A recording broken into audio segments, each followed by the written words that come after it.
Everyone's throwing around words like trauma and mental health to justify cutting off their parents. Can we talk about that?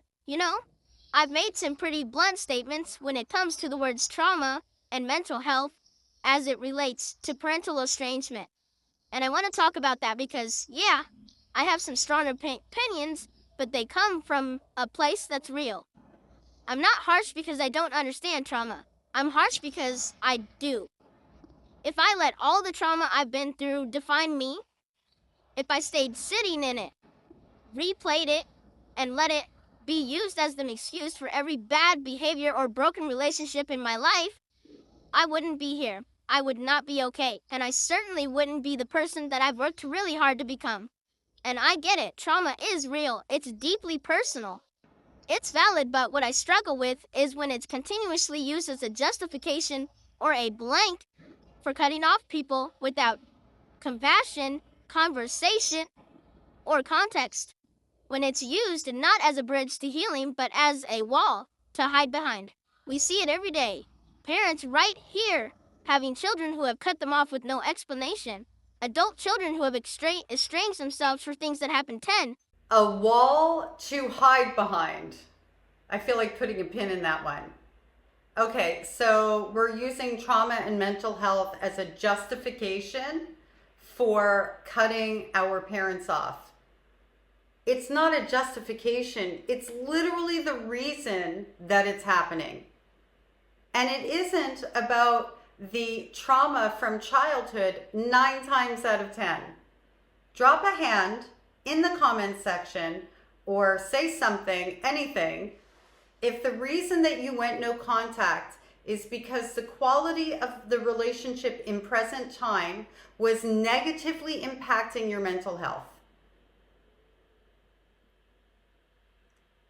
Living in the trauma, you mean trying to process the trauma?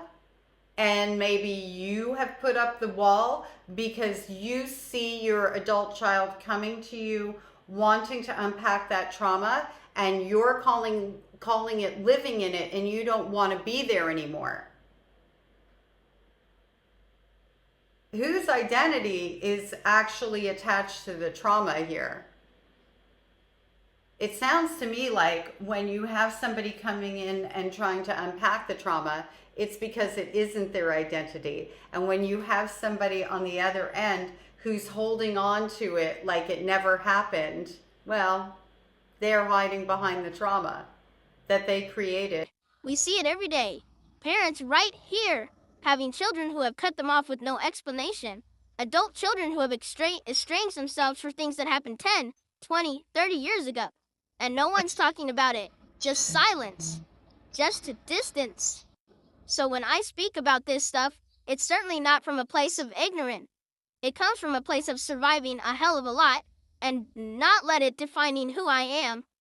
That doesn't mean I don't have empathy. I sound like I don't sometimes, but I do. But empathy doesn't mean enabling. And sometimes the most loving thing we can do for ourselves and others is to say, look, it happened. I lived it. I felt it hurt. But I'm not going to live there anymore. I'm moving forward. That's all I'm really trying to say when I'm talking about trauma and mental health, especially when it comes to estrangement issues. If this hits home, whether you're an estranged parent or someone who feels like you're always walking around on eggshells around words like trauma, drop a comment. Let's talk about it. Real healing happens in conversations. Did you catch on the part it happened 10 or 20 years ago? The trauma happened. I'm not going to hold on to it. Well, if you caused it, of course you don't want to hold on to it. We're supposed to build a bridge through that trauma? How? If you're putting up a wall and you won't take ownership of it and you won't help to heal the wounds that you caused, how?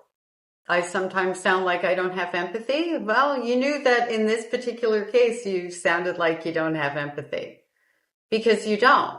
You want to move from point A to point B with zero accountability and your child just to accept that. That's what she sounds like. That's my point of view. And this isn't the first video where this estranged parent has spoken like this. There's a communication issue with this particular estranged parent. I don't know exactly what it is, but if I was a guessing girl, I would say that it is the invalidation and minimization of her adult child's trauma that she caused and created. That's where I'm going with that one. Let's have a little fun here though. I actually looked into the comments section. So let's see what her followers are, let's see what they're talking about.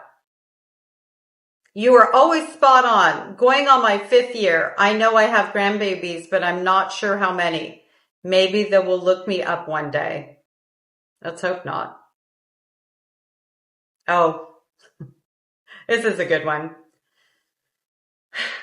The EC cult would have you believe there's tens of millions of toxic, controlling, narcissistic, abusive mothers roaming the world, victimizing their kids. Note the language never changes. Yep. The language never changes. That is so true, isn't it? The reality. They were raised in the period where new parents tried to reverse the poor parenting done by the older generations. There was no internet then, so we have to blame something else, right?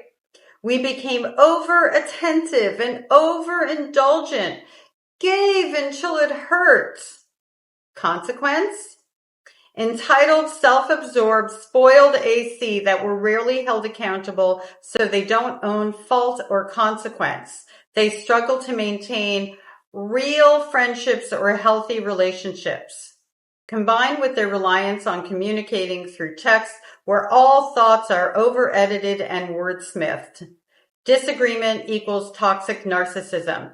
Not getting their way equals trauma. They pay for therapy where they are told all their feelings are valid, whether based in reality or not. They group together virtually, of course, feed off of each other, cult-like, self-affirming, group-reinforced victimhood. Does this person realize they're on the internet banding together against adult children with the estranged parents, but we're the cults? And that they raised the children, grew the children up, and they're now looking to the children to be accountable for who they were grown into being if they were entitled and narcissistic, because that happens for sure.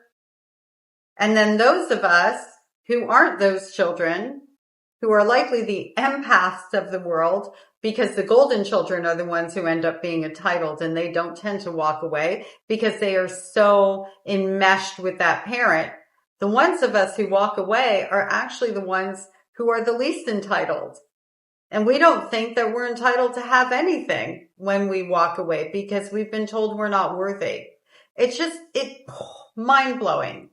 And this is why I cannot stand these kinds of creators. And the comment section is filled. I'm going to post some more at the end of this video. I don't even care. Like, they all sound exactly the same because they play from the same abuse handbook. So notice how this person said that it was their parents' fault and they were trying to break the cycle, and it was their children's fault who they raised to be too entitled. I'm going to leave it there.